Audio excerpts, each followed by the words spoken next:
जय श्री राम, जय श्री महाकाल। जब कोई कंपनी का शेयर एक दिन में 20% गिरे तो दुख की बात तो अपनी जगह पे है, दर्द अलग लेवल पे होता है। मैं बात कर रहा हूँ बंधन बैंक की। रिजल्ट्स अच्छे आने के बाद भी जब शेयर प्राइस गिरता है तो दुख तो होता है, और अगर इस तरह से शेयर गिरे तो बहुत दुख होता है। ये क्या हुआ है, क्या सोच के ये क्या हुआ है, कंपनी में क्या सोचना चाहिए, हमें इन्वेस्टेड रहना चाहिए कि नहीं रहना चाहिए, इन सारी चीज़ों के ऊपर एक डिटेल वीडियो आपके सामने है। बट ये ध्यान रखिएगा, ये कोई बाइंग सेलिंग रिकमेंडेशन नहीं है। इसको रिकमेंडेशन के हिसाब से मत देखिए, इसको प्योरली एजुकेशन पर्पज़ के हिसाब से देखिए और समझिए कि जब बंधन बैंक जैसी कंपनी अगर इतनी तेज़ी से गिरती है रिजल्ट अच्छे होने के बाद भी, तो क्या हुआ है, क्यों हुआ है। अगर आप इसके अलावा मेरा एक्सक्लूसिव कंटेंट देखना चाहते हैं तो इस वीडियो के नीचे ज्वाइन का बटन है, ज्वाइन का बटन दबा दो यार। वहाँ पर एक ही नारा है, यू कमेंट आई मेक, और वहाँ पर मार्केट अपडेट्स के बाद में ये वाले सारे वीडियोस आते हैं जो आप कमेंट करते हैं, राइट।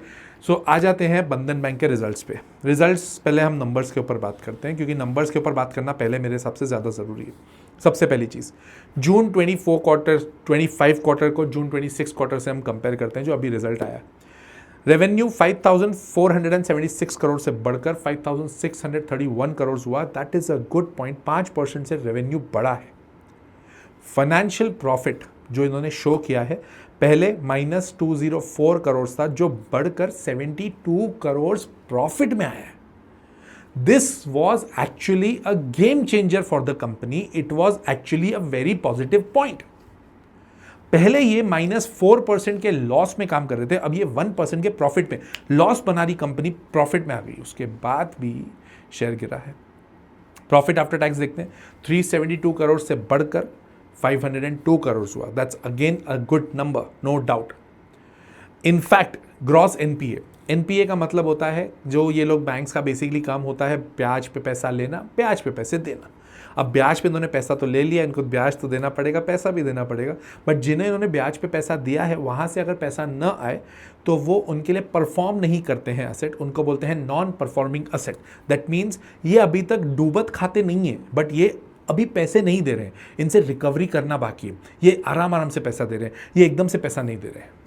तो ये जो नंबर है अगर बैंक का बढ़ता है तो ऑटोमेटिकली ये थोड़ा सा कंसर्निंग पॉइंट होता है। बट इस बैंक का 4.96% से घट कर 3.15% हुआ है। This was again a very good point. In fact NNPA मतलब कि जिनके ऊपर ये बहुत मेहनत कर चुके हैं उसके बाद भी पैसे नहीं दे रहे हैं, 1.36% से गिरकर 0.93% पे हो गए। मेरे को एक चीज़ और अच्छी लगी, डीआईआईज ने 10% अपनी होल्डिंग बढ़ाई थी इस बैंक में, 10% से। मतलब अगर ये 20% की गिरावट हुई है तो जिन म्यूचुअल फंड्स में जिनमें आप लोगों ने इन्वेस्ट किया है, अगर उनके म्यूचुअल फंड्स में बंधन बैंक इन्वॉल्व है तो आपके म्यूचुअल फंड्स आज गिरे होंगे बॉस, और अच्छे खासे गिरे होंगे, राइट। प्रमोटर 40% से गिरकर प्रमोटर ने अपना 2.5% स्टॉक बेचा है।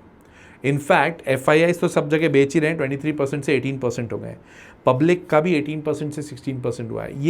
ये वाला पॉइंट जो सेगमेंट था ये मुझे पर्सनली नेगेटिव लग रहा था, और जो कि नेगेटिव है, बट रिजल्ट्स अच्छे हैं, रिजल्ट्स बहुत बढ़िया हैं यार, रिजल्ट्स में कोई दिक्कत ही नहीं है। तो फिर प्रॉब्लम कहाँ आई, क्या थी प्रॉब्लम? वैल्यूएशन। चलो वैल्यूएशन के ऊपर बात कर लेते हैं। प्राइस अर्निंग रेशियो कुछ दिन पहले था इनका 30, जो कि अब गिर के हो गया है 21, इतनी गिरावट के बाद। फिर भी महंगी है अभी कंपनी है।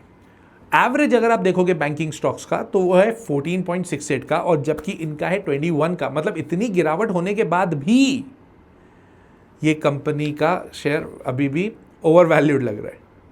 तो हुआ क्या, अब देखो इसको ध्यान से समझना। क्वार्टरली रिजल्ट्स आने के बाद में मैनेजमेंट से बातचीत होती है, और मैनेजमेंट आपको आउटलुक बताता है कि हमें हमारे कंपनी का अगले 1-2 क्वार्टर, अगले साल हम किस तरह से परफॉर्म करने वाले हैं, उसकी सारी डिटेल ये लोग बताते हैं। अब इन्होंने क्या कहा है कि FY27 में जो हमारी प्रॉफिटेबिलिटी है, रिटर्न ऑन असेट है, रिटर्न ऑन असेट जो पहले हम सोच रहे थे 1.6 से 1.8% के करीब करीब होना चाहिए, अच्छा खासा ग्रोथ दिख रहा था, अब वो हम गिरा रहे हैं। हमें उम्मीद नहीं है कि उतना हम पहुंच पाएंगे, और अब हम 1.2 से 1.4% तक पहुंच गए, तो बढ़िया है। मतलब कंपनी खुद कह रही है कि हम ग्रोथ नहीं कर पाएंगे। हम लोग पैसा कंपनी में क्यों लगाते हैं? क्योंकि हम मानते हैं कि कंपनी ग्रो करेगी, हम मानते हैं कि कंपनी प्रॉफिट कमाएगी। यहां पर कंपनी का मैनेजमेंट खुद कह रहा है कि हमारा गाइडेंस कम हो गया है, हम ज्यादा नहीं कमा पाएंगे। दूसरी चीज, नेट इंटरेस्ट मार्जिन। अब सपोज मैं बैंक हूं, तो मैंने बैंक ने ब्याज पे पैसा लिया, फॉर एग्जाम्पल 4% पे लिया और मैंने आगे 7% पे दिया, तो मेरा 3% का ब्याज बचा ना, इसको बोलते हैं नेट इंटरेस्ट मार्जिन। तो ये उनको कह रहे कि ये हम पहले इंप्रूव करने की बात कर रहे थे, वो वाली एक्सपेक्टेशन छोड़ दो। उसके अलावा नए लेबर कॉस्ट और नए लेबर रूल्स के अकॉर्डिंग और नई टेक्नोलॉजीज को ऐड करने के चक्कर में ऑपरेटिंग कॉस्ट हमारी बढ़ेगी। मतलब कंपनी खुद बोल रही है हम रेवेन्यू ज्यादा नहीं कमाएंगे, कॉस्ट बढ़ाएंगे, तो भाई गड़बड़ तो है ना, कोई डाउट ही नहीं है। इसके अलावा FY27 में जो लोन ग्रोथ की जो गाइडेंस इन्होंने दी थी कि हम लोग इस साल इतने % से ग्रो करेंगे, उन्होंने उसको भी गिरा दिया है। मतलब गाइडेंस और जो एक्सपेक्टेशन इन्होंने मार्केट से बनाई है वो बहुत ही खराब हो गई। इनके हिसाब से इतनी तगड़ी हम लोग काम नहीं कर पाएंगे। अब ये बहुत क्रिटिकल फैक्टर होता है किसी भी कंपनी के लिए, TCS और इन्फोसिस के लिए। इसलिए हम लोग कमेंट्री के लिए वेट करते हैं। जैसे ही सब कुछ होता है हम कमेंट्री के लिए वेट करते हैं कि भाई एट दी एंड मैनेजमेंट की कमेंट्री क्या बोल रही है, कमेंट क्या करने वाले हैं, लोग गाइडेंस क्या देने वाले हैं। इनकी गाइडेंस के लिए वेट किया, इन्होंने गाइडेंस में धज्जियां उड़ा दी है। तो अभी के टाइम पर एक फॉलिंग नाइफ बन चुका है बंधन बैंक। खत्म हो जाएगा क्या बैंक? मेरे को लगता है खत्म तो नहीं होगा क्लियरली। क्यों? क्योंकि कंपनी खुद बोल रही है, इतनी अच्छे से बता रही है कि हमारा गाइडेंस ग्रोथ इस बार अच्छा नहीं। बट क्या ये पकड़ा जा सकता है क्या? अब आप देखो, दो चीजें हैं, दो बहुत ही स्ट्रॉन्ग रेड फ्लैग्स हैं। पहला, कंपनी खुद बोल रही है कि हम लोग बहुत ज्यादा पैसा इस साल नहीं कमा पाएंगे, दैट्स गुड। अब जब प्राइस एकदम तेजी से गिरेगा तो प्राइस फैक्टर इन कर देगा। सेकेंड, फॉलिंग नाइफ है, गिरता हुआ चाकू है। अगर गिरते हुए चाकू को पकड़ोगे हाथ कटेगा। तो जब तक रिवर्सल नहीं आता तब तक आप कुछ कर नहीं सकते। गिरने तो क्या करोगे आप उसके अलावा? तो टेक्निकल्स पे आ जाते हैं। टेक्निकल्स क्या बोलते हैं? 20% तो शेयर गिर गया है और अगला जो जा रहा है ना इनका सपोर्ट, वो जा रहा है 140 पे। या यहां पे कुछ रिवर्सल आ जाए तो आ जाए, उम्मीद थोड़ी कम दिख रही है यार, पेन तो है। बंधन बैंक वैसे भी हाई बीटा स्टॉक है। हाई बीटा स्टॉक का मतलब जब मार्केट थोड़ा सा बढ़ता है ना, ये बहुत तेज़ी से बढ़ते हैं, और जब मार्केट थोड़ा सा गिरता है बहुत तेज़ी से गिरते हैं। थोड़ा सतर्क रहना चाहिए ऐसी बैंक में। बैंक्स में यूजुअली भी जब हम लोग इन्वेस्ट करते हैं तो हम लोग सोचते हैं कि बड़ी बैंकों में इन्वेस्ट करें तो ज़्यादा बेहतर है। आप भी इसको थोड़ा सा ध्यान रख के ही फिर इन्वेस्ट करिएगा। और अगर आप इतना डिटेल में सीखना चाहते हैं तो आपको पता है ना, मेरा कोर्स है द लॉजिकल इन्वेस्टर, ज्वाइन कर लो अगर करना है तो। उसमें आपको ये सारी चीज़ें सिखाता हूँ मैं, फंडामेंटल, टेक्निकल एनालिसिस, प्लस आप कम्युनिटी का पार्ट भी बनते हो। बैच साइज़ मैं छोटा लेता हूँ ताकि हम लोग कनेक्ट कर पाएँ एक दूसरे से बातचीत कर पाएँ। थोड़ा ओल्ड स्कूल हूँ बट मुझे लगता है कि वो ज़्यादा बेहतर है, तरीका है पढ़ाने का। तो ज्वाइन करना है तो कर लीजिए, स्क्रीन पर आपके पास नंबर है।